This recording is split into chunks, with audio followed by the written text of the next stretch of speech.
just down the street from my house here. It used to be the old police shooting range, and it was off limits to the public for a long time. We used to get kicked out of there all the time going in as a kid. And then the park district bought it about 3 years ago, and now it's got some fantastic fish in there. But as I was telling Dean, it's right across the street from the water treatment plant, the sewer, and nothing you want to keep out of there for sure. You can catch them and release them and have a great time. They got some great hybrid carp in there. I was not expecting to catch the catfish at all. It was just a worm sinker and bobber setup that I was trying to catch panfish and sunfish. And that catfish bit and took off like you wouldn't believe. Brought it in. My son was like, dude, what the fuck is that, Dad? And I had to go all outdoorsman to try to get it off the hook and send it back. But, yeah, just the start of what should be a great fishing season. So your son actually says the F-bomb, huh? Well, in not so many words. I'm paraphrasing for the youngster. And we are live, by the way. Oh, we're live. All right. Fantastic. All right. So go ahead, Nick. Yeah, I was just going to say hello again, everybody, and welcome to another exciting and intriguing episode of Paranormal Pickers. With me, as always, I've got Dean, the bass to my bluegill, Mr. Dean Thompson to you. I am Nick, watcher number 2 here. And we have Robert Crosby joining us today from in and around the Harvard area, I assume, based on what we were just talking about. Robert, if you don't mind, between sips, can you tell us a little bit about yourself, where you come from, what you're doing, what you want folks to know? Oh, yeah. So my name's Robert Crosby. I'm 38 years old. I was... Like long walks in the park, Pisces. Yeah, I love long walks in the park. I was born and raised in Rockford, Illinois, west side, kind of rural parts of Rockford. Let me see. I'm a construction worker by day, and I guess I could say couch potato by night. I don't know. depends on the day, I guess. Yeah, For those of you that have a couch, I don't have a couch, so you don't have a couch. Oh, I don't have a couch. I don't have a recliner. I have a bar stool and a bed. So you're a bar stool potato? No, I have a computer chair that's nice. Plug around his couches and stuff. I haven't had a couch in 20 years. Yeah, that does get to be a lot to move when you're moving stuff around the furniture. Oh, yeah. I literally just moved into this house that I'm in right now. I mean, we literally just got done moving last weekend. Wow. So, congrats, man. Yeah, fantastic. And that's the Harvard area now? Yes. Yes. We're right by the Moose Field in Harvard, so not far from Dean. What? Not far from Not far from Dean? No, not far at all from Dean. Yeah. Walking distance. Right, that's awesome. So, Robert, why don't you tell us a little bit about your thoughts here? I know, Paranormal Pickers. We see everything from, we see everything that we can, but see everything from ghosts to cryptos to anywhere in between. But I know Dean brought you in for specifics here. Maybe a little history on what you're looking for here, what you're going to share.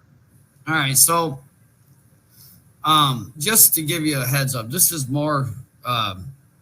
This was brought to light by my little brother. He's no longer with us, but I believe it was either summer of '97 or '98. I know X-Files was still on TV, I believe. Yeah, I believe so. My mom and dad were big X-Files fans, so. Anyways, we had this face that would appear in the window. And my brother talked about it for a while, but one night he pointed it out to me. And I drew up a layout for Dean and sent it to him. we only had one bedroom growing up, and my little brother, and my older sister shared the bedroom, and I slept on a futon in the living room. And I never saw the face until my brother pointed it out. But after he pointed it out, I seen it multiple times. If you looked at it directly, like if you stared at it in the window, it would move side to side, like it was dancing, kind of. I won't even say dancing. It would just sway side to side, like,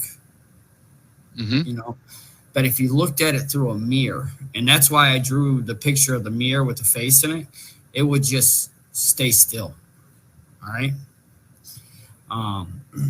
And yeah, there was a couple nights that we worked up the courage to actually go outside to see what it was. One night, we opened the door, and that's the last thing we all remember. There was 3 of us that did that. Brad McCulloch, my little brother, Gary Crosby, and myself. Once we opened the door, that's it. That's all we remember. We all woke up in the morning. And how old were you? Well, it was the summer of 97 or 98. The house next door was still there, but it was abandoned. You still had the 2 street lights that were in the yard. We still had the fence that went around the house, the 8-foot privacy fence that went around the house.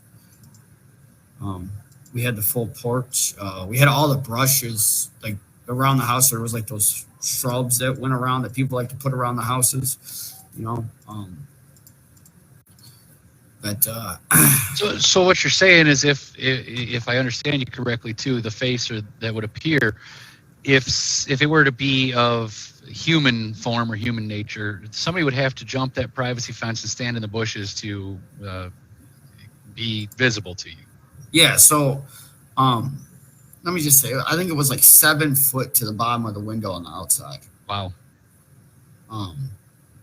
But we mostly saw it in the living room window. I did see it in the bedroom window, both kitchen windows. All right. And yeah, I think that's it. So how often did this face appear? Was it something that happened every night, every so often, or? Oh, it was every night. Wow. Yeah. So if you're looking at this picture, so if you that window to the right with the awning that's over it, that window is directly over my bed. All right. Where I slept. And yeah, the house looks pretty run down now. I mean, it's been abandoned for a while. It's torn down now, right? It's torn down now. But give you a little history. That little white patch on the door right there. All right, that's from a dog breaking in. Breaking in? Yeah, so like my dog got locked out one night and it broke in. It like dug through the door. Wow. But anyways, yeah, so all this summer, like our friends would come over and we would tell them, hey, about this face that would appear, and sometimes it would show up, and sometimes it would show up not in the window where we were at. It would show up in a different window, Yeah. So, but as you can see, like this picture right here, like you had the TV, the entertainment center.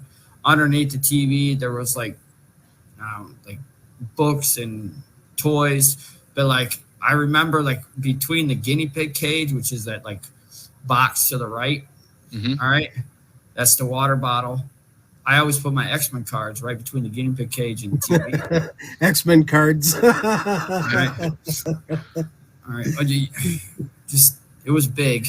I thought that was something like X-rated or something like that. X-Men cards, But then we had like the 2 VCRs, because like when my mom and dad would rent movies, they would, Dub them, sure. Yeah, But so that's the mirror. So if you were staring at the mirror and the face appeared, it wouldn't move if you were looking at it in the mirror.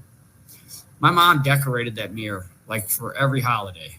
You know, if it was Halloween, it'd be, you know, orange and yellow. All right. Christmas, you'd have red and green and white, you know, and yada, yada, yada. But so let me just tell you, the first time that I saw the face, I know my brother was playing Legos in the living room, watching TV, and it was late. I mean, it was dark. My parents had gone to bingo, and when they go to bingo, they usually don't get home till like 1 o'clock at night. But anyways, he woke me up, and he said, "Hey, the face wants to see you." Even better.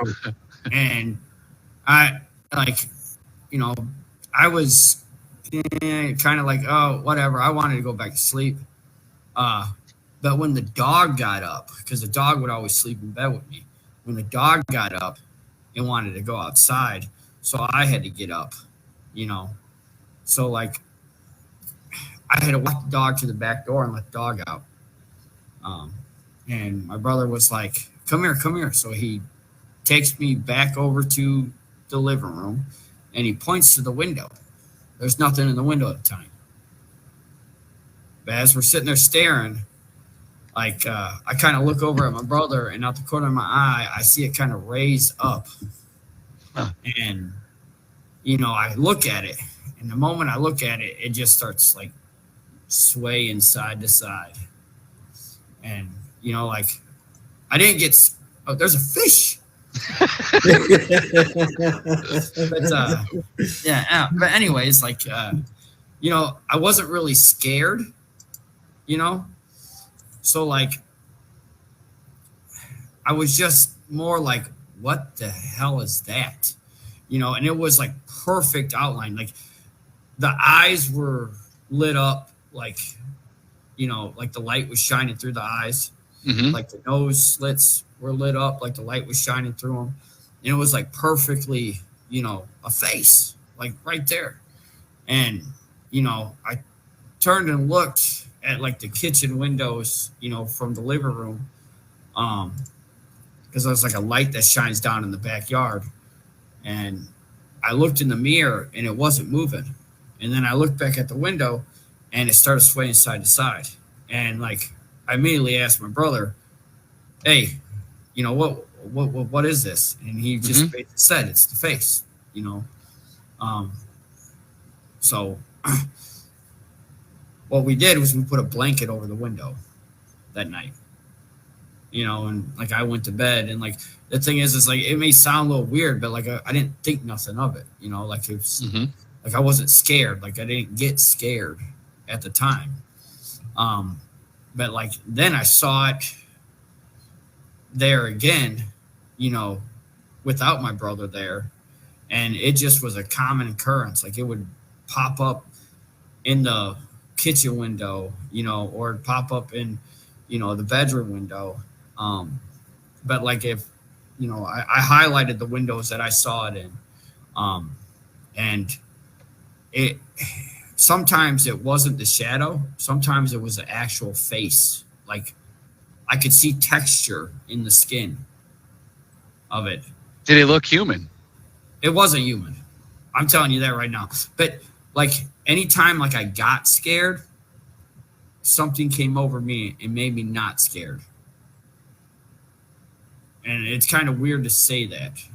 Like, because like, if you ever been like scared, like something bad's about to happen, you know, like you get that chills, you know, like, yeah, you get that adrenaline rush going too. Yep. Yeah. Immediately that would stop. Like something would make it stop. Like, just a calming presence come through. So here's like a 13-year-old kid and his brother and his friend Brad, and there was a moment you said that Gary, your brother, said that the face wants to talk to you. How was the face communicating to Gary? It never really talked. But how did he know that he wanted the face wanted you? I don't know. He just said he wanted to talk to me, and that's it. But like, like that's all I saw of the face. Like in the windows. I mean, besides the window of the clubhouse. All right, and like I didn't get a drawing of the clubhouse, but this is the living room, right? yeah, that's the living room. But like we had a clubhouse that we would have campouts in. I like the detail. What do you got on the shelf over here? Oh, just like that was filled with action figures. Like I had a bunch of X-Men action figures. I had to keep them high up, because like when people come over, they want to play with them. But there was like, I know there was a picture of my grandma that was up there, and then there was like a trophy for like a track and field thing that my sister had won. I remember those vividly because I had broken the trophy. Got trophy for that. And then like there was a bookshelf that had all the like the encyclopedia, stuff. Oh yeah, everyone had those. I remember that very, very vivid. That. And then on the second shelf was like all like nursery rhymes. Back in the day, you used to say, "Hey, encyclopedia." What was? Yeah. But can't do it. I do. Like one night there was 4 of us that were there. Tommy Boyd, Brad McCulloch. We called him Cat Eye Brad. He had a wonky eye that like looked like a cat eye. All right, okay. That's why we call him Cat Eye Brad. But I know it sounds like a pirate name, but I mean, like, well, no, it didn't. It would be Cat Eye Brad. And Jared Turner, and like my brother wasn't here for this.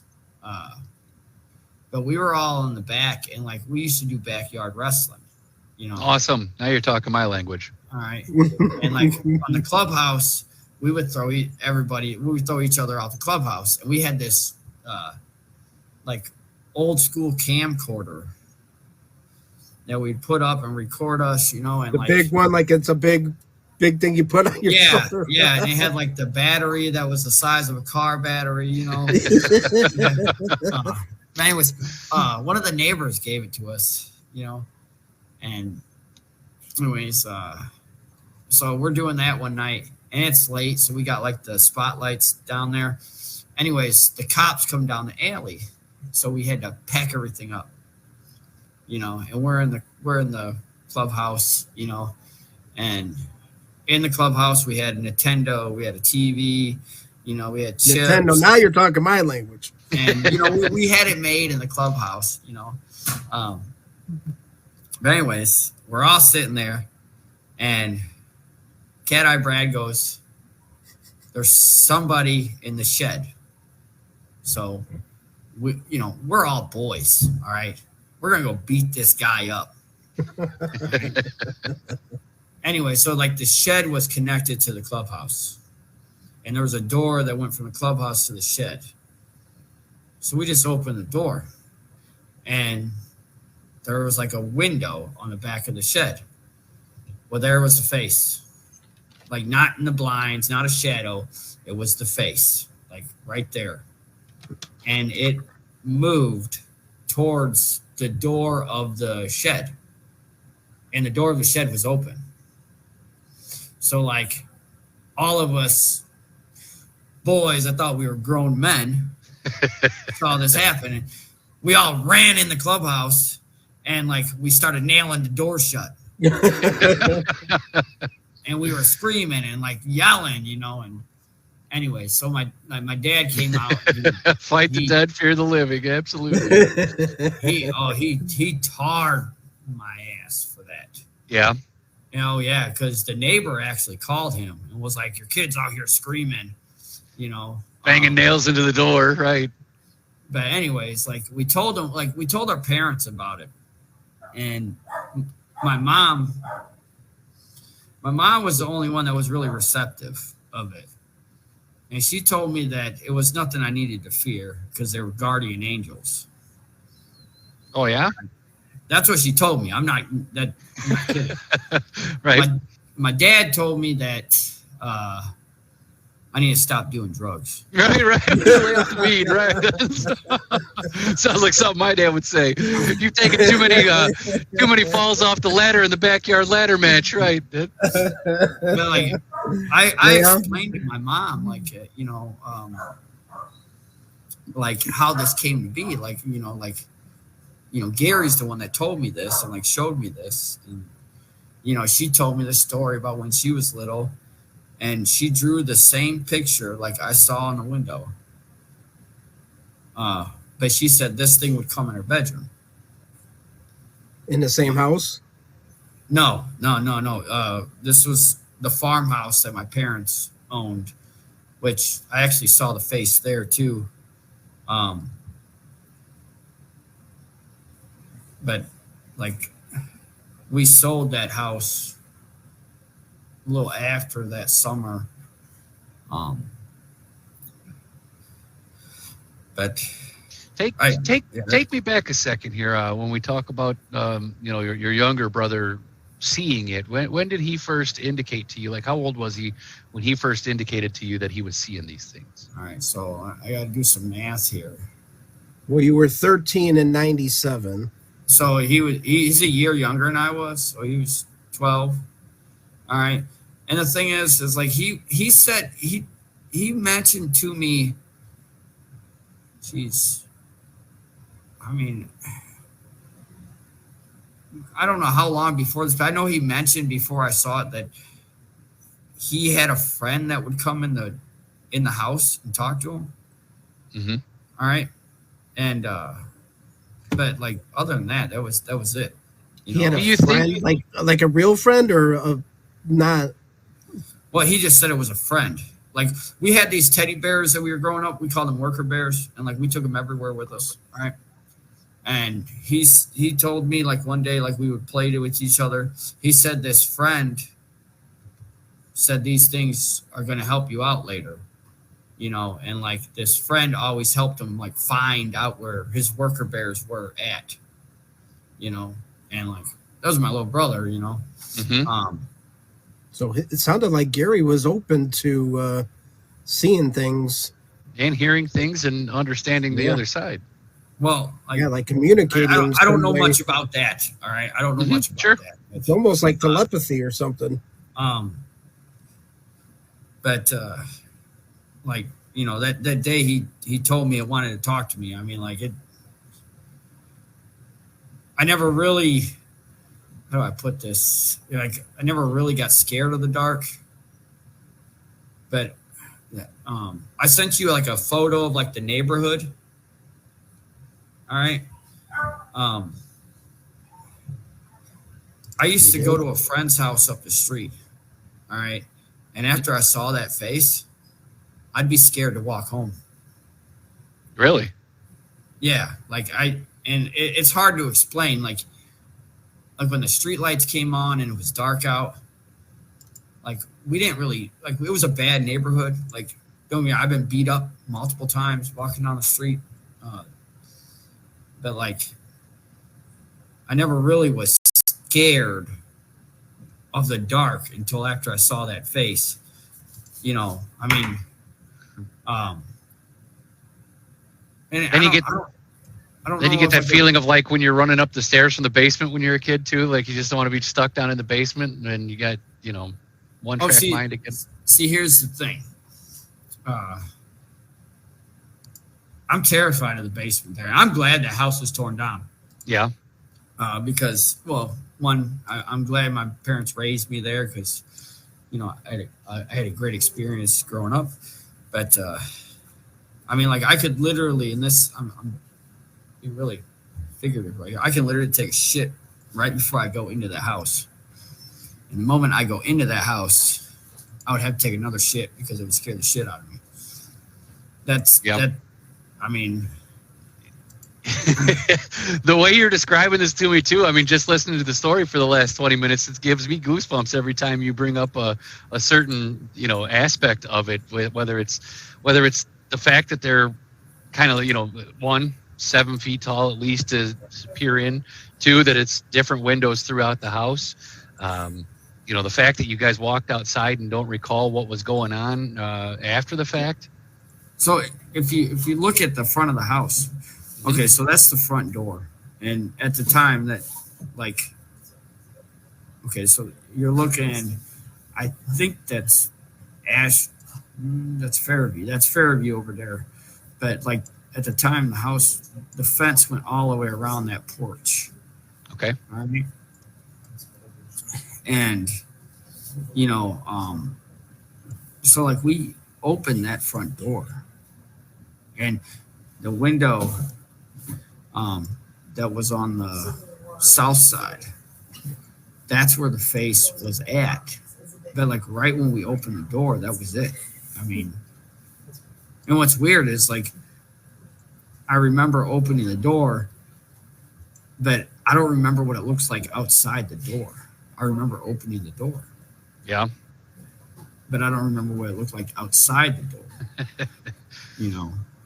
So you come out of the house thinking you're going to see whatever this thing is. Go ahead. I don't remember coming out of the house. I remember opening the door. I was the one that opened the door. I opened the door. But like, it's hard to explain this. It's like when you go into a part of like a video game and it's not loaded yet, and it's just nothing. Like there's nothing past the door frame when I remember this. That's a good way to explain it. It's not like loaded yet. That's interesting. Like that's all I can say is like that. But like it. So you see the window right there next to the roof with the awning.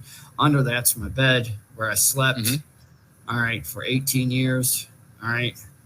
Nice pink curtains there. No, yeah, the curtain right there, that was not there when I slept there. Trust me.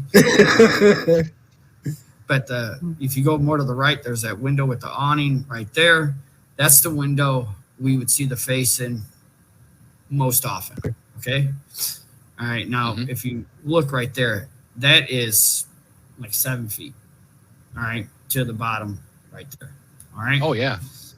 All right. But the next window, which is kind of weird because that window had a window air conditioner in it. And on top of it was like just a little bit of window. All right. You would see the face in that window. So like whatever it was had to get on top of that AC unit. All right. And then next to it, you can't see it, but there's another kitchen window right there. And then there's a fence. There's some of that privacy fence that was left there. That's there, and a big gate. All right. So, my dog is down here. No worries. Hermes? Yep. So. Well, let me bring this one up. So I remember one night very vividly.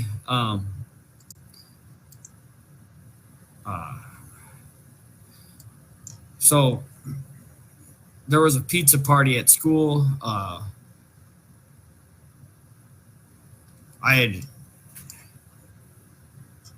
had gotten first place in some art show, and like I still have the painting. Actually, give me a minute. I can grab it for you because it's like sitting down here.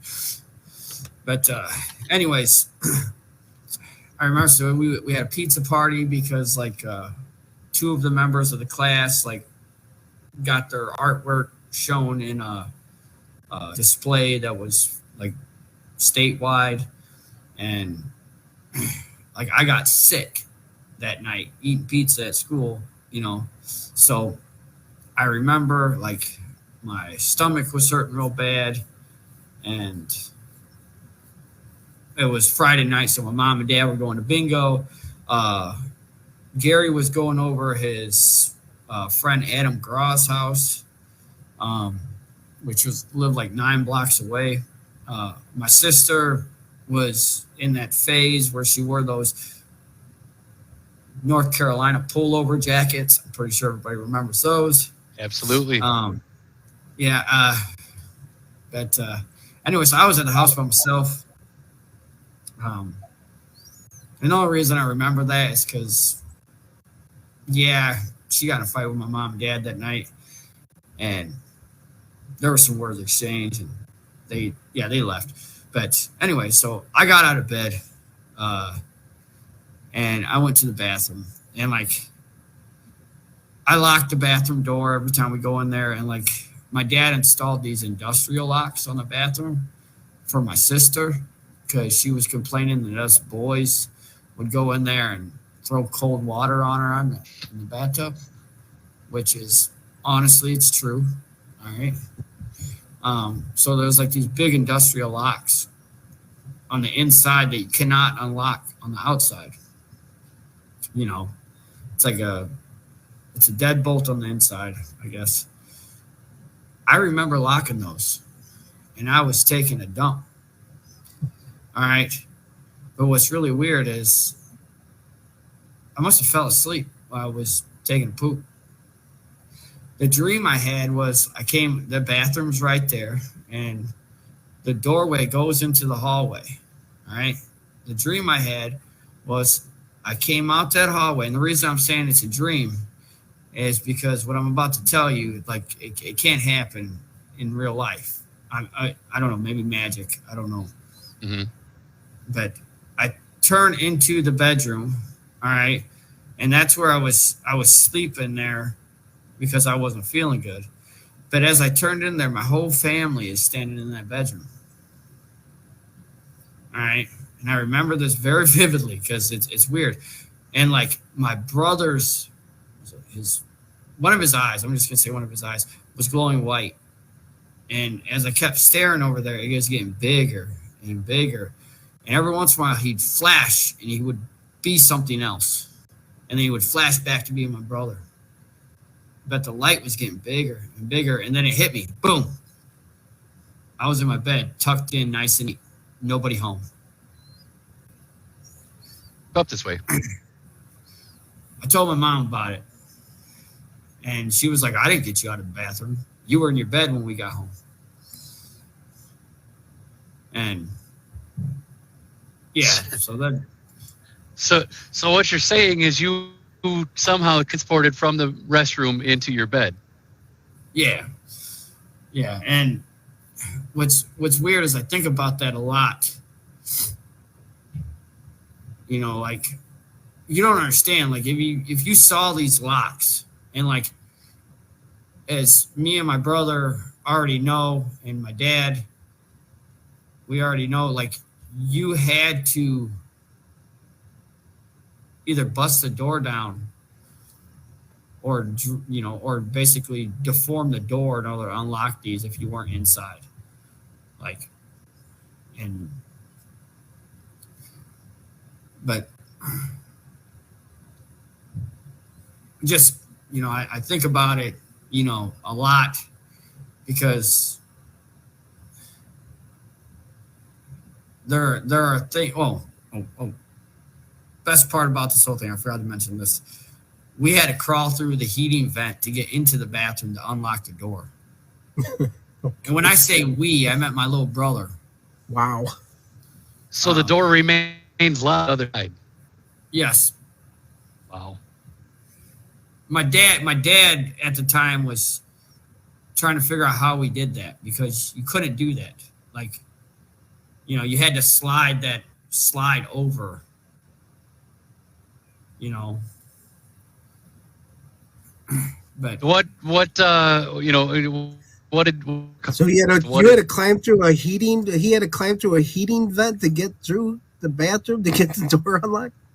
Yeah, so that's crazy. What my dad did was he took the ductwork down and he beat the vent off of the vent in the bathroom, and it was like, you know, one of the ones that were on the wall. And then he fed my little brother through there. And oh my gosh. I would have just buzzed down the door. So back to your mom, you said that you told your mom this, and was she still under the impression that it was a guardian angel of some sort, or? Yeah. She kept telling me they're not here to hurt me.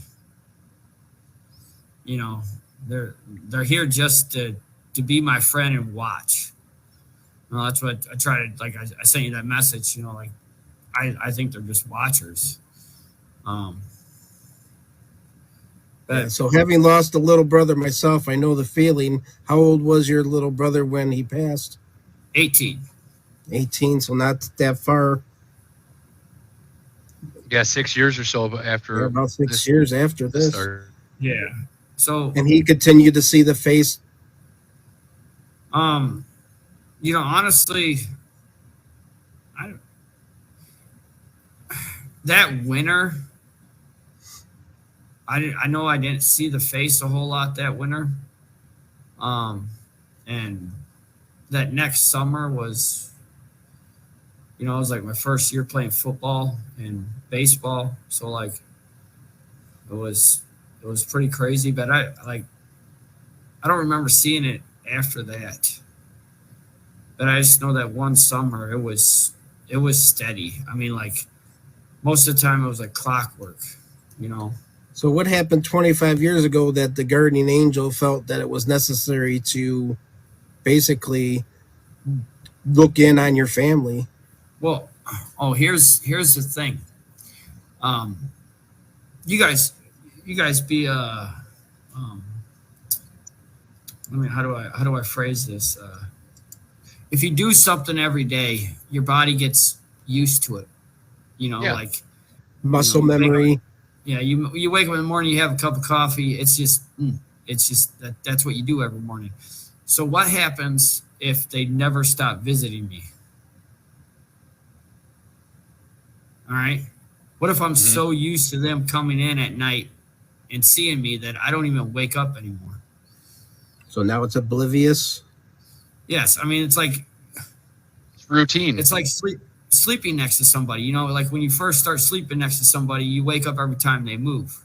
Mhm. Then after a while, you just get used to it. And that's like I explained this to to my wife about it. You know, I'm like, and I'm not saying they're still coming, but like, what happens if I'm just complacent to it right now? You know, but Hey, Nick, have you ever come across a story like this before? So similar. I was asking the questions as to how often, or you know, your brother had seen anything, or you had started to see anything. The lineage of your mom saying that she was somewhat familiar with it. Yeah. You know, that same thing leads me back. It's very feature here because they are watching and understanding. But I have a question on my end too, wondering, you mentioned you didn't think it was human. What do you think it was? I mean, you want my honest opinion about that? Absolutely. Well, you can make one up if you want. Well, okay, Right. so I'll give you what well, you know, my mom said they're angels. I told my sister about it. She said they were aliens, and aliens is pretty. Was your sister there with you at the same time, living there? Yeah. But like, I think aliens is pretty vague because, I mean, if you're not from this planet, you're an alien. I mean, I know that sounds kind of weird saying that, but I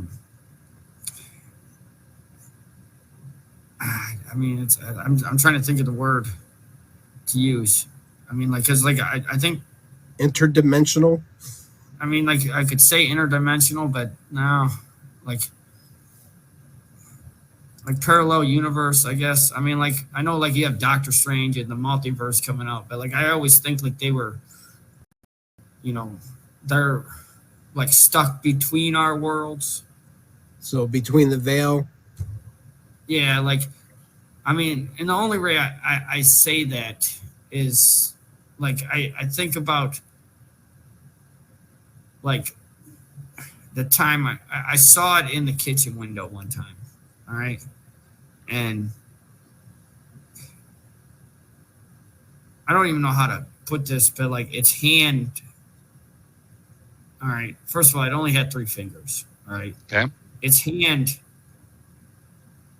did not touch the sill of the window. All right. It like went through it. All right. And when it didn't like leave, it just like faded out. And that's the only reason I kind of think that. I mean, and you know, I've watched shows where they talk about like, you know, they're interdimensional, other timely. I mean, but there's so much. Again, I don't want to sound like an idiot saying this, but there's so much we No, don't you're fine. know about the universe. You know, That's why they call There's so it much space. stuff we There's don't- space. There's so much stuff we don't know about the world today. well, you think about it. Like, think how big the universe is. All right, times that by 10. All right, and you're like, oh, that's pretty big. Now times what you just times by 10 by 1 billion, and you're not even close. All right, and people are like, you can't do that. No, you don't understand because we haven't thought that big yet. I mean, like, and that scares me. But and I don't even think we have the words to describe it. You know, but I mean, I think about, you know, seeing that face and what I've seen there, and you know, seeing it at the other house. Well, when you say you're also saying that Brad, Gary, Robert, Tommy also seen them that night in your back room, in the game room. So they're all basically seeing the same thing. Yes, I know. They didn't hear nothing. The face went away. It was always in the window. It was always in the window. Yeah, I know Tommy. Like, Tommy Boyd was my best friend growing up. And we used to sneak out all the time in the middle of the night. All right. And his grandpa used to always tell us when he caught us sneaking out, because what we would do is we'd say we're going to sleep over at his house, and we'd go in the basement, we'd sneak out the cellar door. All right. And he'd always catch us. All right. He would fake snore, you know, so we'd think he was asleep.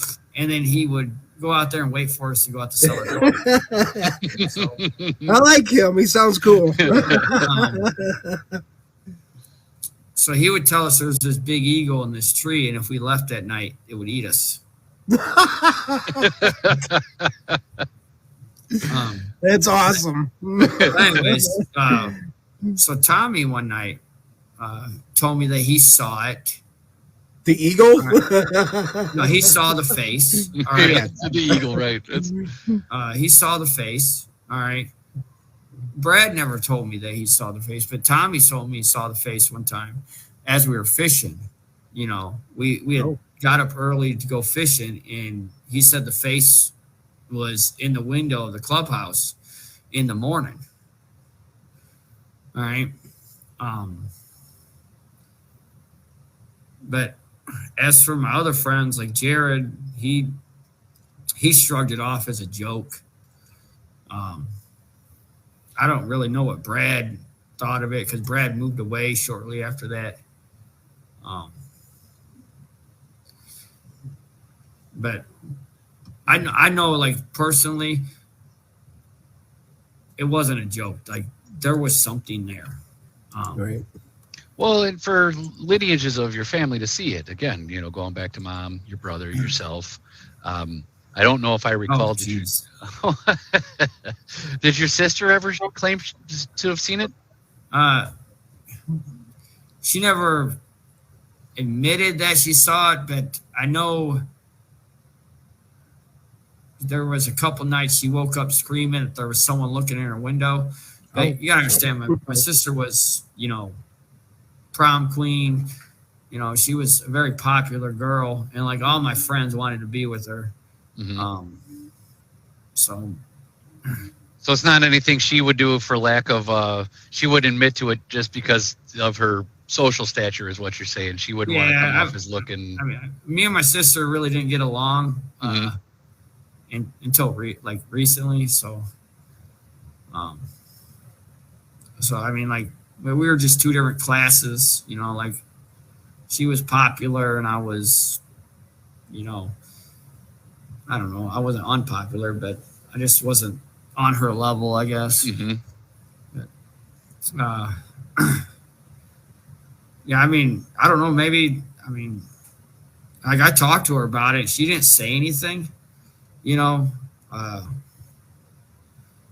but I do think maybe she did, because she used to put black, like, poster board up in the window. After one night she got up screaming and my dad had to walk around the house with a shotgun. Well,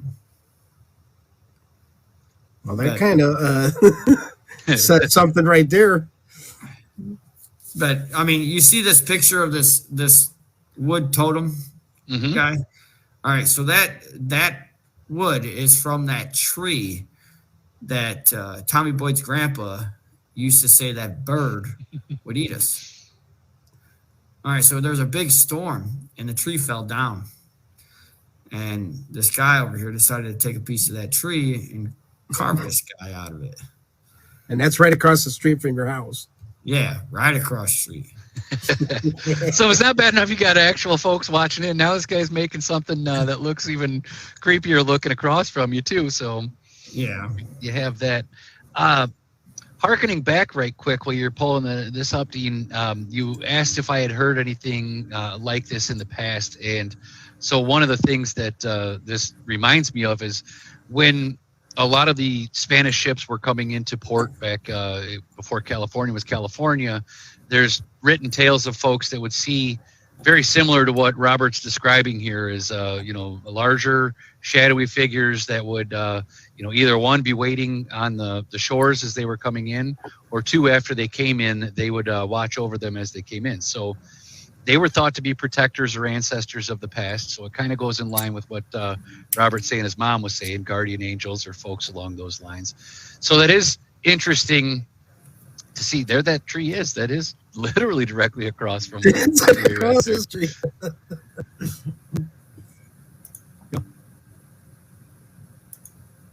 So it could be. Robert, did you ever get the fact or get the feeling that that anything that this thing was doing, was it trying to, in your mind, did it try to convey any messages? Did you pull anything from it? What, how did it leave you feeling? Well,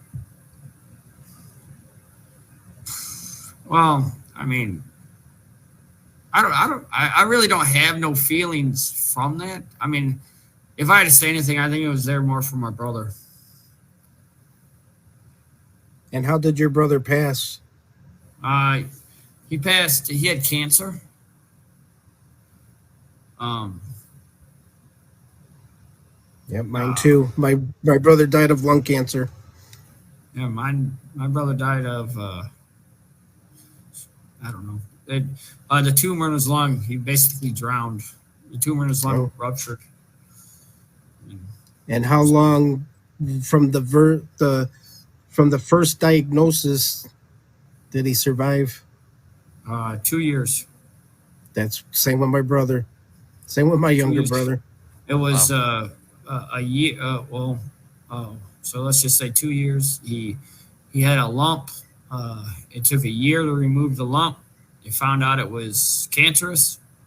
And here's the thing is like I read a lot of like stuff about cancer after this. They found teeth in his tumor, like grown teeth. Say what? Yeah. And I guess that's they common. Found teeth? Like teeth? Yeah, like it. Yeah, so like some tumors, I guess, can grow stuff, like and that's like people research that, I guess. But like the doctor was telling us, because like we'd go up to Madison, I think this is Madison Hospital up there, and he would he'd be up there for like a week for treatment, and like we would go sneak him beer and we'd go buy him pot and and like stuff that we're supposed to be doing, not at a hospital. What, he was 18, right? Might as well. Yeah. So and then we would just do that. But he never once, like when we went camping after they told me he was terminal. We went camping. We never talked about the face in the window. And I don't think it was really a subject to bring up. Sure. But we would just talk about skateboarding and, you know, Jimmy Eat World and how we both hated that song. But talking about the drunk guy that stole my dirt bike. That happened that summer. Yeah. We did a lot of talking, but he never once talked about the face. He talked about, you know, what happened at the Elgin farm, you know, and it kind of involves the face, but I can't tell you exactly that's what it was, but I know something happened that scared. My dad wasn't a very scary person. Like, he didn't get scared very much. But we, like I said, I've seen the face at that house before, and usually I see it on the second floor. All right. And the second floor is the kids' rooms. All right. It's where my mom's room was. It's, you know, where her brother's room was. It's, you know, it's where all the toys were. So that was 25 years ago. Have you had any other experiences, like outside of the face, like knocking, any kind of paranormal activity happening, like no, but cold spots? Brittany woke me up one night. Like I said, you know, this is where I got to thinking about maybe I'm just kind of complacent with them coming. She said there was somebody standing over the bed. Oh, and this was how long? And this, Brittany is your wife, obviously. My wife. I know that, but yeah, she said there was somebody standing over the bed, and how long ago was that? Like 2 years ago. Oh, no, okay. Hold on. Yeah, 2 years ago. We were married 3 years in July, so yeah, about 2 years ago. But yeah, when she woke me up, like I saw something vaguely go through the door. Do you remember what time of year that was? It's about summertime. It's about this time of year. And when did your brother pass? What time of year? Hold on, I got this. August. So roughly about the same time? Yeah. Could your brother be visiting you? I don't think so. I think my brother would visit other places. He don't got time for me.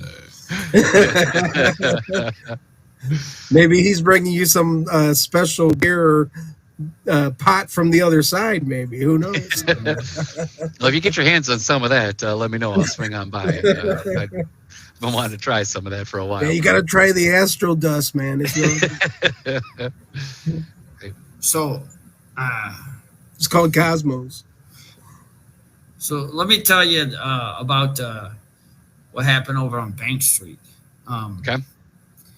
So, like I said, you know, my dad is not a very scary person. And this is in Elgin again? This is in Rockford, but it's, I guess you could call it Winnebago County. Okay. All right. It's on the corner of Harrison and Springfield. It is now a trailer park. We used to own the whole trailer park before it was a trailer park. But anyways, so there's a barn out there, and we used to play in the barn.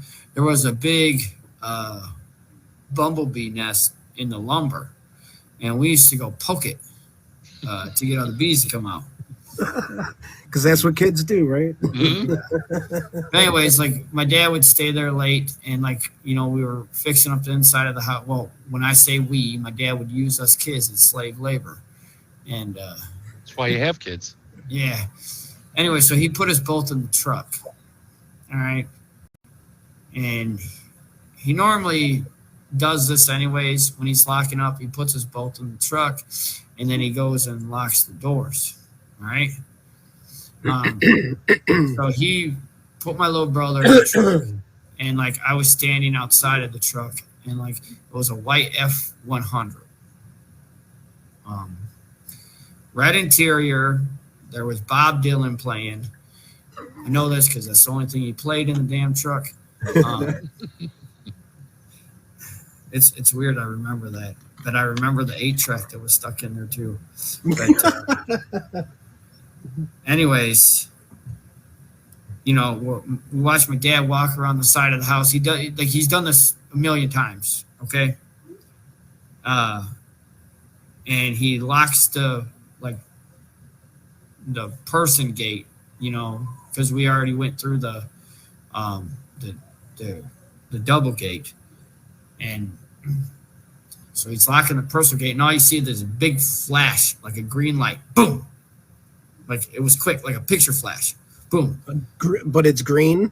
Yeah, I mean, but okay, so like, how do I explain this? Like, it wasn't like it came from behind the house; it was like it was everywhere.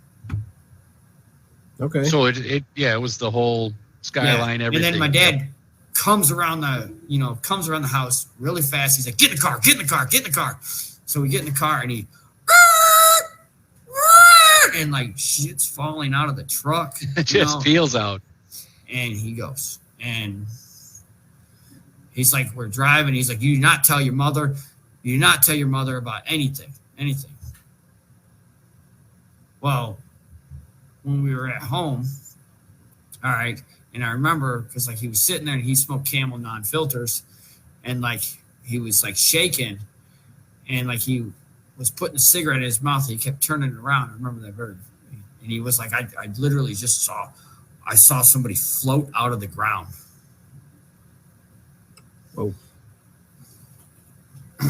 And like he went downstairs into his workshop, and like you could hear the radio turn up, and he would listen to those like annoying political radio shows, you know, like, oh, the guys in the West, you know, they're gonna drill oil in someone's yard, and the government's gonna take it away from you, you know, but yeah, so like, I mean, my brother talked to me about that, you know, that night.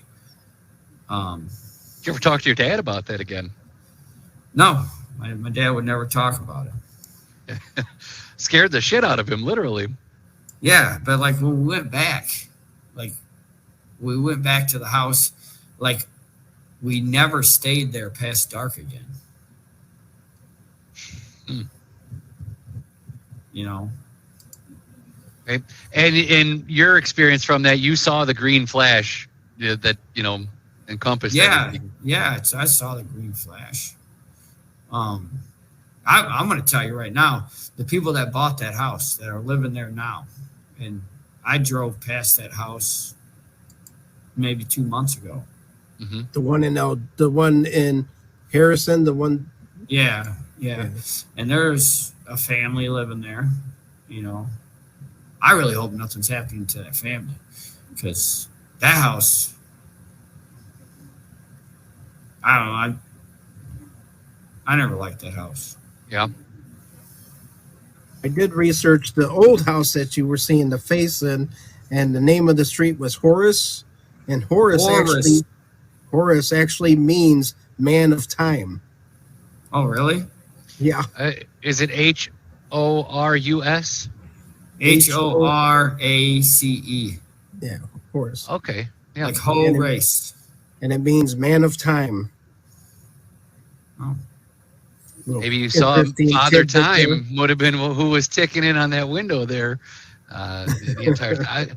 Question 2, and to the best of your knowledge, Robert, you know, if you know, you know, if you don't, you don't. But based on the areas and the, you know, what you're telling me, do you know if anybody in your family, whether it's grandparents, parents, sisters, anybody, Anybody ever practice any type of paganism, magic, black magic, white magic, Oh anything in man, between?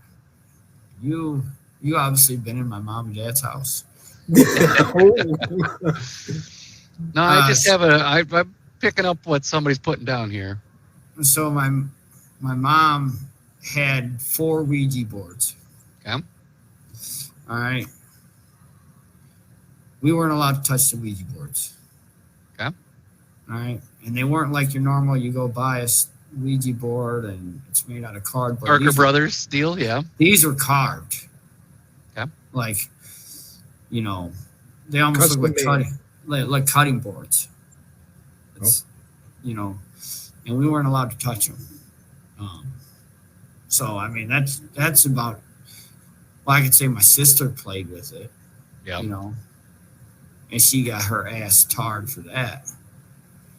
But, I mean, I never played with them. Yeah.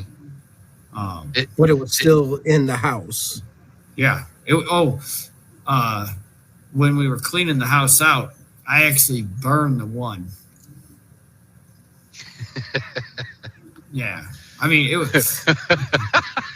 Dean's frozen in time.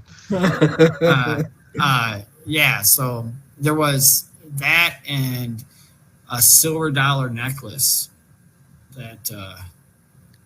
Makes sense. You put the silver on the board. So what gave you the idea to burn? I mean, were you burning stuff already, or you said I got to burn this? I know I was burning stuff already, and okay, all right. I kept the little thing that you move around the thing. The planchette. Yeah, I don't know what it's called, but I kept that. Yeah. But yeah, it burned pretty good. Right. Well, some of those can be made of some crazy materials, different types of trees, different types of woods, especially the boards and the planchettes differing. And if your mother, even if she was the first person to have them and utilize them, or even if she inherited them, bringing those around and for her to say, again, going back to her statement of that they're guardian angels, right? So I'll just give you an experience on my end with the Ouija board that ties into this. When I was a kid, and this goes back to last week, Dean, remember how we took a walk to 10-year-old miles Nick. or whatever, 10-year-old Nick going to find a Ouija board. Anyway, one of the things when we were messing around playing with the Ouija board as 10 to 15-year-olds, we'd always ask who we were talking to. Well, none of us really had any idea as to where this came from or anything, but at one point in time, the Ouija board told us that we were talking to all of our guardian angels. Now, mind you, there's 5 of us that are playing this thing. My guardian angel, I vividly remember, I don't even know if this is a real name, but it spelled out the name Fral, F-A-R-A-L, right? And it did the same thing throughout the 5 other family members that were utilizing this thing with us. So it kind of, again, ties back to what your mom was saying. If that's where she was going with it or where she was coming up with it, maybe she did open up an interdimensional portal. Maybe it was alien. Maybe it was terrestrial, not extraterrestrial. But the communication that I've gotten from them versus what your mom's saying, it ties into that something may have led her believe that it was a guardian angel. Whether it is or isn't, they are watching. They have been watching. You've been experiencing them, or you had experienced them as a youngster, around the same age that I was. Maybe your mother was the same age you were when she came up with that too.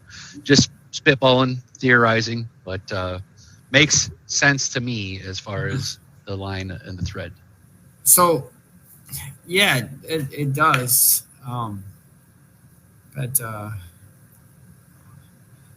mean, it's not an explanation by any stretch. It does make sense. I mean, like, 'cause if you open a doorway and you don't shut that doorway, you don't know what's coming through. Mm-hmm. And a lot of times it's not easy to shut that doorway. Even once it's there, it's there. I mean, it's open. So, I do want to say that I was watching. How like on YouTube they have 20 of the scariest things ever caught on live TV. I love those things. Right? But anyways, I normally watch them at work when I'm doing my paperwork at the end of the day. So about a year ago, I was watching one, and it was something to do with the dog is getting Hi, pup. fancy. But anyways, yeah. So it was a guy in Brazil, and he was obviously giving someone a tour, and he caught a face in his camera, and it was just like whoosh, and like I just happened to pause the video just the right time. Same exact face. Yeah. Yes, and it like gave me chills. It gave me the worst chills, and I just think about it like, yeah, what if they're still out there? What if they're just walking around? We just can't see them. We can't see that frequency. Like ultraviolet. We can't see ultraviolet. Still there though. Yeah. Absolutely. But So think about that too. I mean, your experience is while it's unique to yourself and your family at that dwelling that you were at. If this same type of entity was in Brazil and you saw it and you recognized it, and that was, this is what you saw, and you 100% believe the same thing, they could be anywhere at any given time throughout the world. Yeah. Would you, if so this is going to harken back, if now that we've talked about it today, and your senses are up or you're aware of it, if something were to happen this week in the house that you stay in, what would your thoughts be? Would you be comforted by that? Would you be scared by that? How would that make you feel if it started recurring again and you noticed it? Well, I mean, I And was do you never. still have the planchette with you in this new house? The planchette, the Ouija board planchette. No, that's actually at my sister's house. Okay. Yeah. She's doomed. Yeah, so I still have to go pick up that stuff, but yeah, it's over there. To tell you the truth, I was never really scared when I saw it at my mom and dad's house. Like, I guess if I saw it like in my room, I mean, the thought of seeing something that wasn't human in my room would probably scare me. But I think more I would take the actions of how my dog saw it. Because if my dog saw it and got aggressive, then I would get aggressive.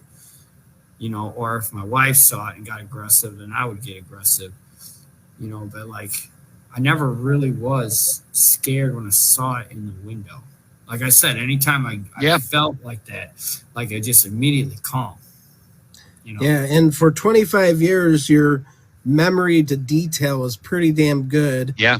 And I don't know how it's affected you in the last 25 years, but when you told me the story, I mean, you were reciting it like it happened yesterday. Right. So it's still with you. And as far as, having the Ouija board that Nick brought up, and you mentioned there was 3 other ones, what happened to those? I mean, I don't know. I only found the one.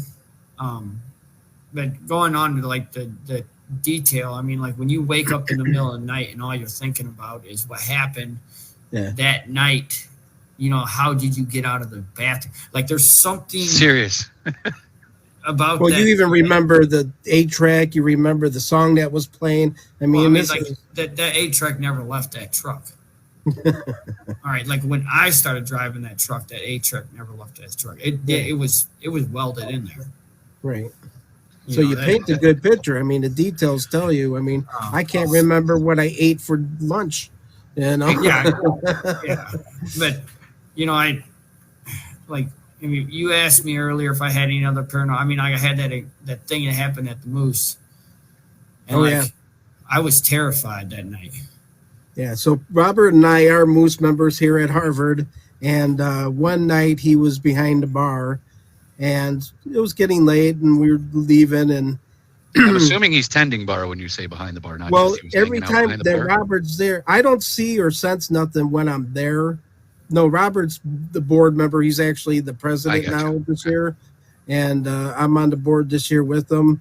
But before that, I don't know how many months ago, it wasn't that long ago, but anytime that Robert's there, and I don't sense nothing while he's not there, but when Robert's there, I sensed something, and he was behind the bar, and I kept seeing movement behind him, and I didn't say anything to him. I left. He closed down the night, and then he messages me later, and he says there was something in the back room there, and I go, "Oh, you sensed her too," and then he quickly came back and says, "How did you know it was a female?" Or something of that nature, and I'm like, that's what I got the impression of. So we were kind of hitting right there with it. So Yeah. Well, it freaked me out because I was like, "There's something in there." And he was like, "Oh yeah, you saw her too." And I was like, "Well, yeah." I was actually, it was. I think that was September because it was football. yeah, it wasn't. Yeah, Okay, yeah, that makes sense. Oh, because I think you were covering for somebody, or someone had to leave early, or something like Yeah. that. Anyways, I was back there, and somebody was like Robert James, and I was just like, No. "What?" Like, who the hell knows my middle name? Like, Yeah, Um, and I said, and he messaged me, and I'm like, so you see her too, and you're like, how did you know it was a girl? And I'm like, that's what I was picking up on. So that was cool. That was good. It was good validation, basically. Yeah. So I don't know if it's at the moose per se, or if it's somebody that's attached or following along with Robert. So let me go ahead. The only time I sense it at the moose is when Robert's there. So let me drop this nugget on you then, from everything I've heard from Robert today and where we're at. And I don't mean to try to freak you out. That's not my intention. I'm just me or him, either of you. But this is going to direct more towards Robert, right? But you mentioned, when you and your buddies were at the house, and you remember, and this goes back to what Dean was saying. Your attention to detail is fantastic, right? And your recollection of everything is fantastic. You paint a great picture and a great story for everybody, so we can follow along, right? But that night that you were describing with your buddies, when you decided you were going to go outside, and the memory is just wiped clean after you walked out the door, right? Yeah. Now, you are also of the idea or thought that you don't feel like this necessarily is around you or you see it. Well, what if whatever happened to you during that time that you're missing between walking out the door and waking up the next day, what if the influence that whatever this particular entity is still has that influence over you? So even though it may be around and it may interact with you, or as when you're around Dean, he picks up on something around you, but what if it still has that influence where it wipes your memory clean of what happened, as to not allow you to express it, or tell how it is, or where it's at, or what it is even? I mean, it's there to help you and guide you, but at the same token, something of what it does wipes that memory and slate clean. All right, so I can't pronounce his name, but it's the guy that does Ancient Aliens. Okay. Right? Yep. I went to Rockford University, and I went to one of his things where he was speaking, and he had somebody else there. It was an older gentleman, and he was talking about hypnosis, bringing back memories, because like I was actually contemplating doing that. Okay. Bring that, but from what I was told, all right, and the thing is like there's no going back if you bring those memories forward. Oh yeah, you're right. So like if you recover those memories, and like they might be doing it like I said, I never feel scared. Like I don't feel scared, anytime I do, they kind of, push me down, calm me down. But and I'm not saying they do, but I'm just saying I always feel calm. But what happens if they're doing that for my own safety? Of course. They know that, I'm going to be. Yeah, that's what I mean. But anyway, so like, just, like if I go back and I get, hit, my memories, rebooted. I don't even know what the word is for that night. What happens if it's so traumatizing that I end up taking my life? Just saying. No, you got to for the extreme that you're putting out there. Absolutely. I mean, you may be absolutely correct in being protected for your own good, as opposed to, having the ability to recall and remember all these things that have happened. Yeah, and like I think about that, and and like, even though I wake up in the middle of the night and all I'm thinking about is that sight of the bedroom, I don't know. I mean, like I just say, Well, we still got a little bit of time, and I wanted to mention too is your brother. You said it was more for him. What were some of the stories that he told you that you weren't aware of just through his eyes? Well, okay. Like I said, he never really talked about what his friend did. But I remember one night we were playing Legos, and we like to build robots out of the Legos, So I had this big monorail. Okay, when I say big, it was actually 8 Lego monorails, and we put them together one. And we had made it go around the living room and the dining room. Sweet. And like we'd run over Lego guys with them, But so like we'd build these robots, and he told me that the face, all right, helped him with this test at school. Oh. All right. Yeah. Told him how to fix his bicycle. All right. One day he told me that so I was having issues with my go-kart. It wouldn't stay running. All right. He said it was a wire on I can't think about what it's called. It's not the solenoid, but it's the thing that runs off the flywheel, goes to the spark plug. Anyways, it's that thing. He said there's a wire on there. He says I need to rehook it up. So I did that, and I asked him how he knew, and he was like, the face told me. And he never gave a name to the face. He just said it's the face. Wow, dude, you're giving me the goosebumps again. That's pretty wild, yeah. Yeah, a lot of this hits home with me too. So I appreciate you sharing the story here. But like, he never got really into detail about it. I mean, like, he would talk to himself when he was playing in the bedroom by himself. But like, that's normal, I guess. Yeah. But I mean, other than that, we would play Resident Evil. He would never talk about it. We would play Nintendo. What was a big game? Contra. Yeah, Contra was a great game. So we had this game, Sky Kid. We played that a lot. But like, me and my brother, he never really talked about what the face like did with him all the time.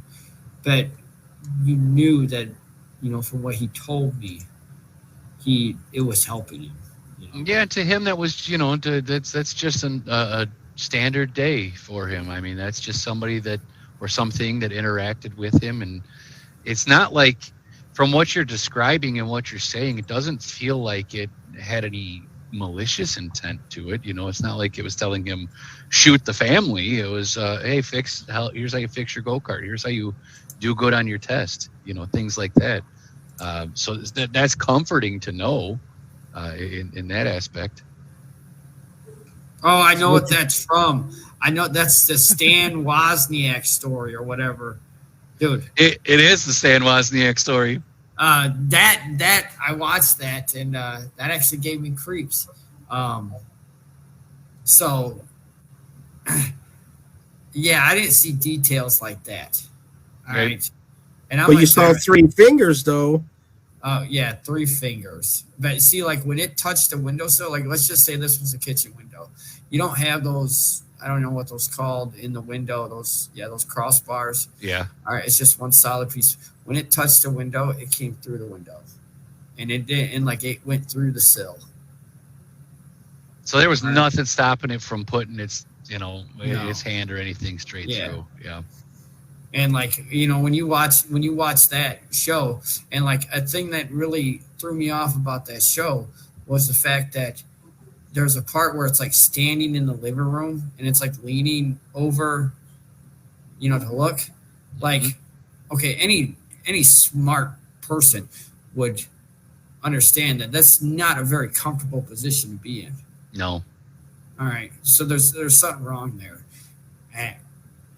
And like when he shows like the thing lifting up in the window and like looking, it's moving way too fast. All right.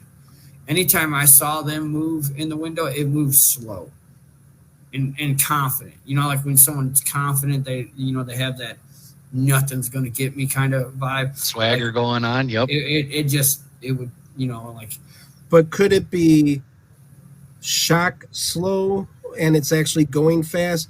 Kind of like I remember when I was in a car accident and everything was slow motion at that time. I mean, I saw everything just slow down.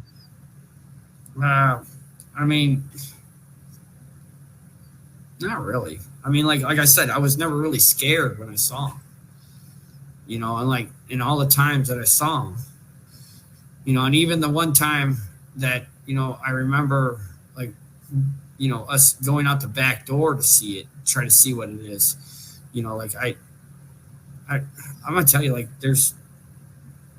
it never moved fast. Like Okay. even when we went out the back door to see if we could see it in the kitchen window, it never like whoosh was gone. It always just. So it wasn't afraid of you. It didn't care if you saw it. It was just there, just to. Yeah. Yeah. It never. It always moved like Jason did in the movies. Yeah, Just sure. slow and steady. But like and that's a good thing. You showed that picture of the Stan Wozniak story because like, I saw that and I'm like, man, I even told my wife that's this guy's full of shit. Well, and it was too.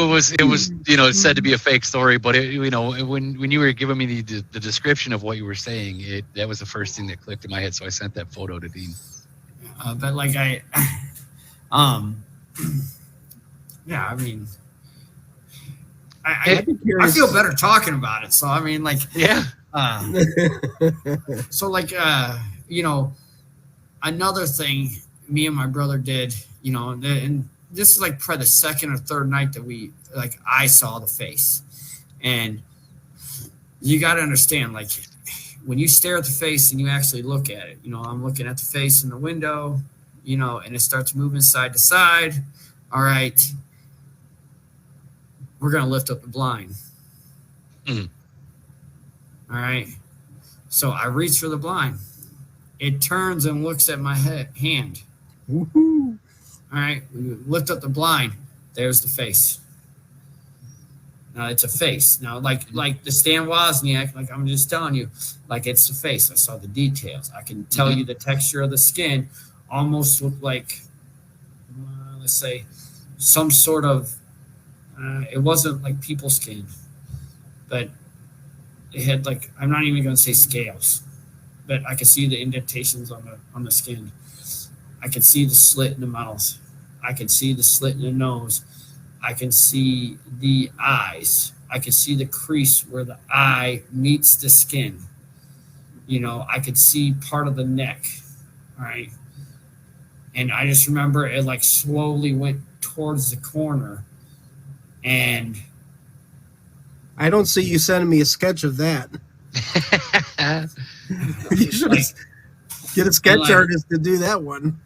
And like I remember we lowered the blind, and my brother, like, he was like, I never thought about doing that, and as soon as we put the blind back down, it came back. Wow.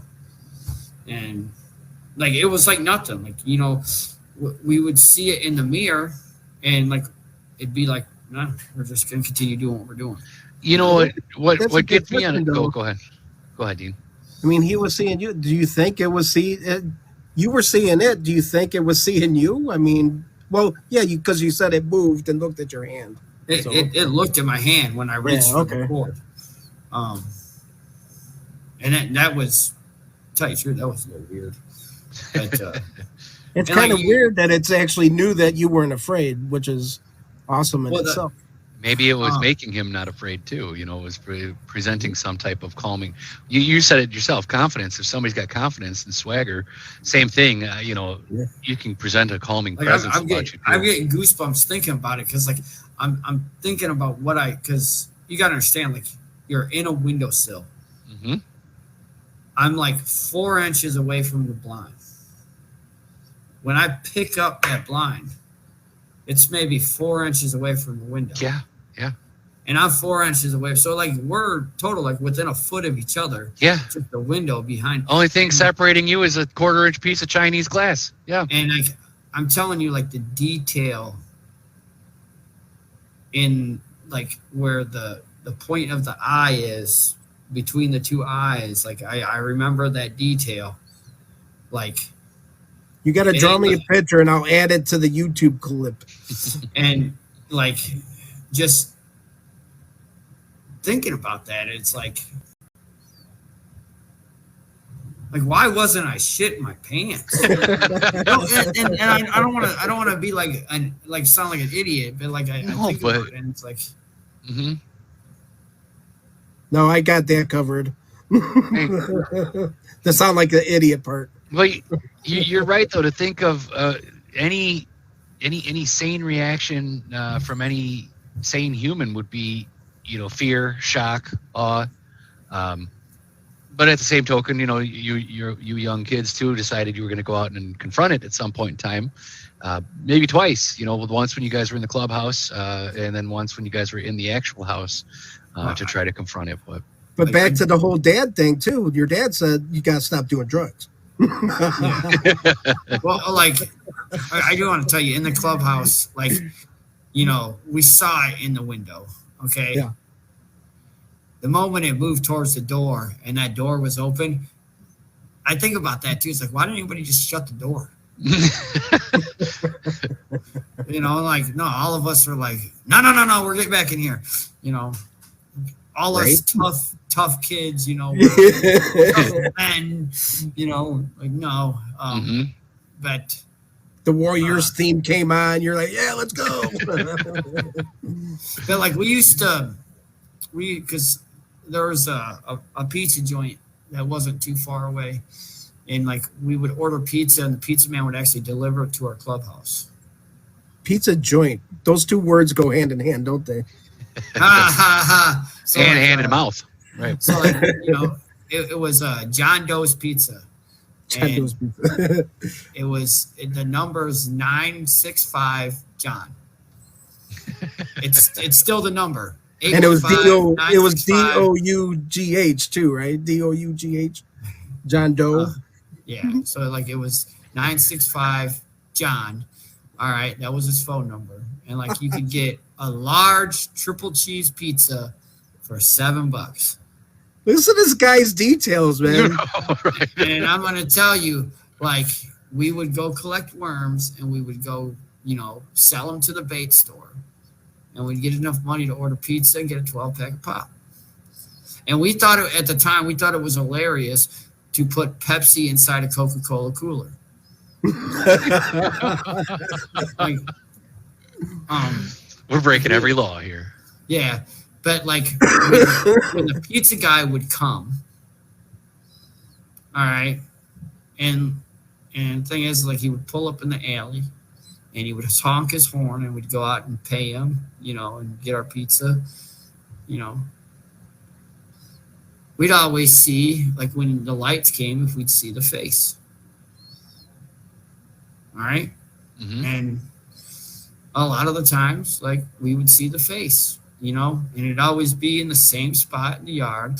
And, like, we would go out there and get the pizza. And we never go to that part of the yard to go on the alley. We'd always go, by the garage, and I don't know why that mattered, because I guess if it wanted us, it would just get us in. It could have found you, sure. Yeah. Did you ever But, like try to clean the windows, like Windex them or something, and just see if it was? I mean, But how far did you investigate the actual image? Oh, okay. So, I never really thought about that, Dean. But I don't think dust on a window could sway side to side. Well, True, but I just wanted to see how far you investigated it. Well, I opened the blind. Yeah. I tried to go outside to see it. It showed up in other windows. that was the thing that got me when you said wasn't Yeah, the same window. shows Oh, up. so like, if you were like, let's say we were at the house right now, all right, and like you would see it in the living room, and then like you were walking towards the kitchen, and if you see the layout of the house, you can walk from the living room, between the living room and the dining room, it was like a big arch, and then you had that window with the AC unit in it, and like there's a small window right there. You would see the face follow you through the window. And like you would come into the kitchen, and like that window had a permanent blind on it. Like it was, the plats, the cheap blinds, that was stuck down. So like you would come through here, and then that kitchen table, there's an AC unit, and it really wasn't a big window, but it was a big window enough you would see it like kind of pop up there, and then you would come, and that window right there is a small window right by the kitchen sink and the countertop. It's a small window, but the blind is actually screwed down. My dad screwed it down because it didn't work. So it was like screwed up and screwed down, so you couldn't bring it up. And you would see it in there. And then like this window, it would always pop up in if you were in here like cooking. And then you see that back door. So these basement stairs, that goes to a back door. All right. From that window to that back door, there's nothing there. But that's just straight, that's even ground right there. All right. Because those stairs go down to a landing right there. And like that's the back door. We went out to see if we could see it on that back window.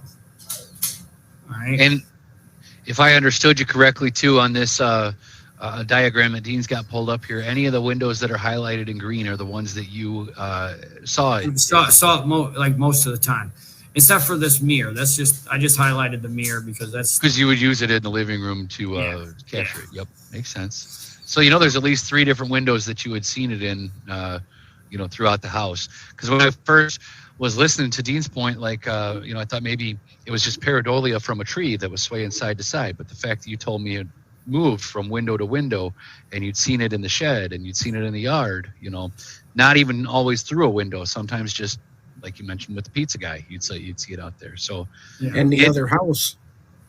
yeah. So, and the other house. So like when I first saw it in the window, and like when I first told my mom and dad, my dad actually, he told me to stop doing drugs, but it was like it's just a shadow from the tree. Mm-hmm. But if you saw it, I mean, like, I don't even know how to explain this without saying, like, if you saw it, you knew it wasn't just a shadow from a tree. Right. Well, you're talking to the right guy. I would have thought it was a ghost straight off the bat, like ghost or something like. Hey, what is it? I don't know. It's paranormal. That's what I know. Well, And I did find something out about Nick's Ouija board guardian angel. He said they spelled out frail, Frall. Yep. So frail is the final 2 words of the Pledge of Allegiance, especially when voiced by elementary school kids or short bus riders, and to the republic for which it stands for with liberty and justice for all. So That was straight out of Wikipedia too. Yeah, I do have to ask, Robert, is your mom and dad still alive? no, both my mom and dad passed away. So it's just your sister, yourself, Yes. and so you're cleaning out. You cleaned out their house. They were living at this house in Rockford when they passed. Yes. So my dad was the last one to pass. He went to a nursing home in Bloomington. Oh, yeah, Bloomingdale. my hometown. Yeah. I lived in Bloomingdale. Oh, So, and then when you cleaned out the house, that's when you found the boards and everything. yeah. Okay. There's a so like there's a silver dollar necklace. Yeah. That necklace always gave me weird feelings. My niece has it, and she showed it to me one day, and I was like, I gotta go. And yeah, I'm out of here. So Interesting. yeah, and you know, Robert, you may or may not know this, but one of the things when it comes to utilizing a Ouija board, especially if you're doing it properly, quote unquote, you are to lay a piece of silver on the board and light a candle. And then utilize the board. The silver is supposed to be for protection. Now, imagine, and this is again just me brainstorming spitball, and imagine that piece of silver was utilized in some of the Ouija board sessions, whether your mom was doing it, other people were doing it, and now it's absorbed any type of energy that was going on through there. That could be why you're getting such a weird vibe off of that piece of silver. I was thinking the same thing, Nick. Yeah. Well, it's kind of weird you say that because silver is my favorite metal. So Sure. I mean, like silver rings. They're upstairs, but like my dog chains, silver. Well, at least I know you're not a lichen. But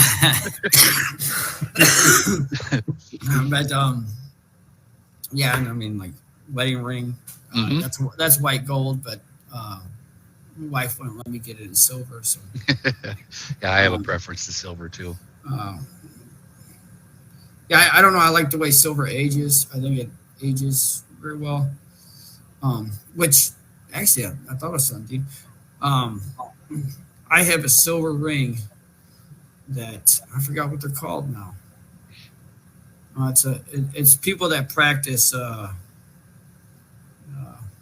magic. I don't know what they're called, but she did a tarot card reading for me, and I guess the cards told me I was supposed to be given a ring she had. Oh, and she gave it to you? Yeah. The person that did the tarot card reading had a ring that you're supposed to have? Yeah. Oh, wow. Yeah, I wear it on my necklace now. I like this guy. Robert, you have so many parallels to my life that you don't even know, and we've never even met. Like, I not only have I exchanged rings for palm readings, I have gotten them gifted to me as well. So I'm digging this conversation, man. So yeah, I got a gift too somewhere. I could go on and on talking about this face in the window. I mean, because like that whole summer was pretty weird. I mean, with the missing pets. Yeah. The albino deer that would always appear in the neighborhood. I've seen an albino deer once. Yeah. A little one. The foxes that were always around. The panther that nobody fucking believes we saw, but I'm going to tell you right now, it was a big fucking black panther. This was back late 90s, you said? Yes. I believe it. I believe it. We have a wildcat place up here in Sharon, Wisconsin, so anything could be. That honestly, that's about the same time frame. So I grew up in DeKalb. My grandma had a farm. My grandparents had a farm in DeKalb, and around that same time frame, she swore she saw a black panther going through their field and heading up towards the Rockford area. In the north direction. So I would believe that. Wow, that's pretty. The time frame. Mm-hmm. That's an interesting coincidence there. Mm-hmm. She swore by it, and everybody was like, "No, there's no black panthers around this area." She swore that she was outside all the time. And my grandma had no reason to lie. I don't think she would just fabricate a story about a black. I think panther. you guys are close to age. How old are you, Nick? 40. I'm 38. Pretty close. 38. Yeah, we're pretty close. But like, me and Tommy, we would hang out a lot. Me and Jared would hang out a lot. But like what we'd like to do is like on the weekends, summertime, off of school. I gotta remember that, I work now, so I don't have a summer vacation. So, but like summer Stupid vacation. jobs. Yeah, stupid jobs. Summer vacation would roll around, and like what we would do is we'd go sneak into the Auburn High School football field, and and this sounds extremely dangerous, but like what we would do is we would stack up the pole vaulting mats. They're like 4 foot thick. We put 3 on top of each other, and we'd climb up to the top of the stadium's chairs, and we would jump on them. That's awesome. All right. And well, then I think Rockford Police is starting to type something here. It says, what's the statute of limitations on? Anyways, I think it's 7 years on trespassing. Right. Not that I've looked, right. But anyway, so like we were doing that one night, and we saw this big black dog walking across the field. All right. So we jumped down, the 3 of us, we jumped down, and we walk over because it's a dog. We want to go pet the dog. We get close enough, it's no damn dog. It's a big ass black cat. Big, like the size of a Doberman Pinscher. Like a big Doberman, It does not give 2 shits about us. Sounds like a cat. It just keeps walking. And so we ran home, and we told Tommy's dad, his name was Rocky, and Tommy's dad was named Rocky, and we told him, and he was kind of drunk at the time, and so we went and told Jared's dad, and Jared's dad told us that we were crazy, and we went and told my dad, and my dad actually called animal control, and they actually filed a report about it, and they probably thought we were stupid. Hey, 1 second, my dog is stuck under the stairs. Oh, no worries. Get Hermes. Hey, that's fantastic. I think he said something about the neighborhood pets going missing too at the time. All right, sorry about that. Yeah, did you mention something about neighborhood pets going missing too around the same time? Yeah. So there was at that That time, was just my mom. It was just had, a new Chinese restaurant, I think. But bread shizus. oh yeah, okay. So like she knew all the neighbors, and like people's dogs would come up missing, and it was a crazy time because we had to make sure that we kept the gates locked. Well, my dad said it was people stealing them for pit bull fighting, but us kids, we had our own theory. Right? It was. It was first we thought it was this guy named Bull Man. He was eating them. But after seeing that big cat, we thought it was a big cat. We actually, there's like how do I explain this? So if you go down to the end of my street, Horace dead ends into Fairview, and then on that dead end there's like a cul-de-sac on right, like there's a house in front of the dead end, and then the house is actually part of a cul-de-sac. And then you go down, if you take a right, you go down 2 houses, the properties are separated by an old alley. Now, at that time, the alley was, I think it's vacated, so like the houses split the alley. All right. Well, the houses built the fence, but at that time they had a city ordinance where 2 fences had to be 1 foot apart. So like if you go down this neighborhood, any house that hasn't had their fence redone since the ordinance was removed, they had 1 foot between the fences. So like there was this piece of property where there was, fence on both sides of it, and it was just overgrown grass. Well, that's where we would run from the cops, So like at night, if the cops saw us, we'd run through that, and it went through like 2 blocks. So like we'd run through there, and like there was the Powers house that we would jump the fence, you know, because the cops would go around and they would try to catch us on the other side of that, you know, and we would hang out at the Powers house. And as we're sitting there in the Powers house, or, you know, they had like a little lawnmower shed, you know, and the old lady would put sodas and stuff in there for us because she knew what we were doing.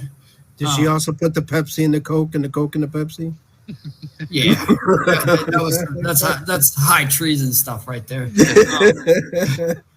But as we're doing that one day, we saw that same black cat using that same path. Yeah. And after that, we stopped using it. All right, that's the last thing you need there.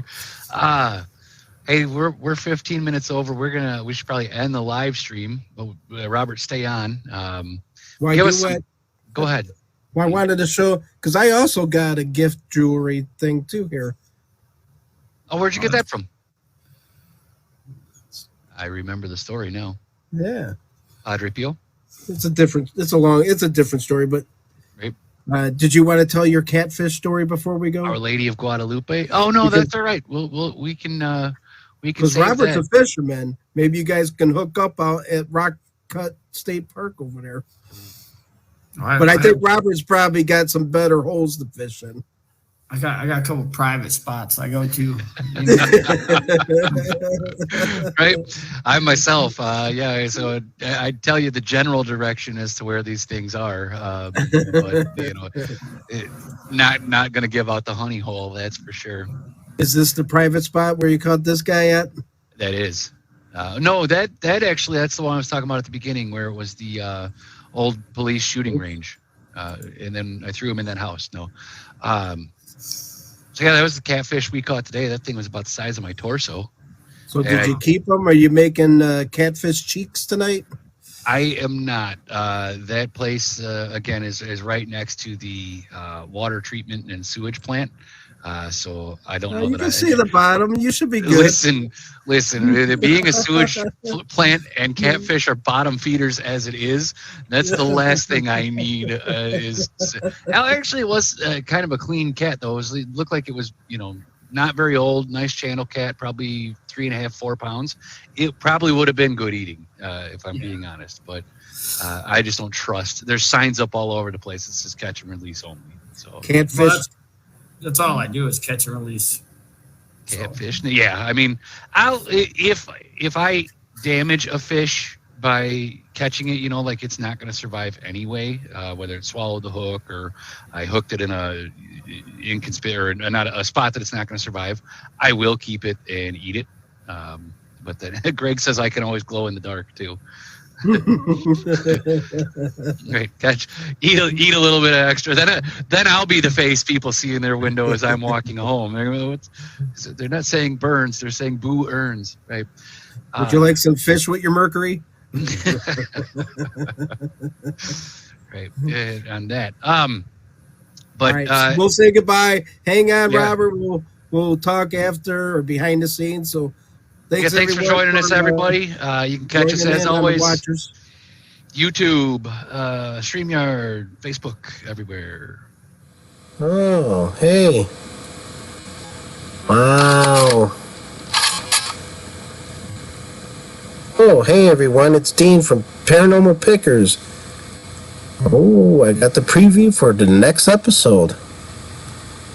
Oh, yeah. Here, take a peek.